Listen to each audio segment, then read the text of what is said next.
देऊळ बंद 2 चित्रपटाची जी मुख्य प्रेरणा काय सांगाल? देऊळबंद सिनेमाची मुख्य प्रेरणा कैलासवाणी इथं आहेत, गुरुमाऊलींचे सेवेकरी. यांचीच इच्छा होती की स्वामींच्या कार्यावर काहीतरी व्हावं, म्हणून 11 वर्षापूर्वी गुरुमाऊलींनी आशीर्वाद दिला आणि आम्ही काम सुरू केलं.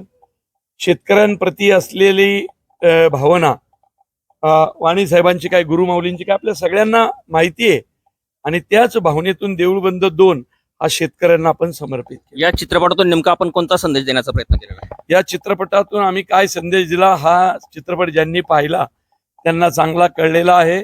शेतकरी बळीराजानं कुठल्याही संकटांना न डगमगता त्या संकटांना तोंड देत पुढे गेलं पाहिजे. संकटांमुळे आत्महत्या हे काही बरोबर नाही.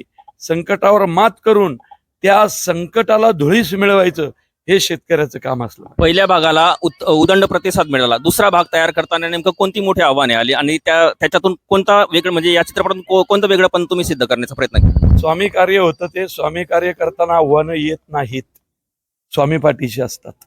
मला सांगा, सामाजिक आणि नैतिकता याची सांगड आपण कशी घातलेली चित्रपटाच्या माध्यमातून? मुळात नैतिकतेची व्याख्या होऊ शकत नाही, ती सापेक्ष असते, प्रत्येकाची वेगवेगळी असते. पण सामाजिक संदेशाच्या जीवावरती आणि कुठलाही चॅनल विनल किंवा कॉर्पोरेट कंपनीचा पाठिंबा नसताना एखादा सामान्य निर्मात्याचा सिनेमा 100 कोटीवर जातो, ही ह्याच्यातली पहिली घटना आहे. महाराष्ट्रातले आधीचे सिनेमे कुठल्या ना कुठल्या तरी चॅनलच्या सपोर्टनी होते, त्यांच्या मागे मोठमोठं पाठबळ होतं, मोठमोठे काय म्हणतात जाहिराती, कंपन्या, कॉर्पोरेटचे नोकर चाकर होते, टाय बी घातलेले.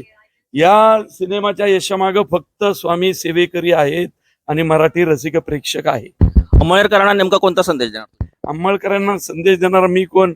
मंगळ ग्रह बसलाय तुमच्या इथं मांडी घालून, मी काय संदेश घेणार?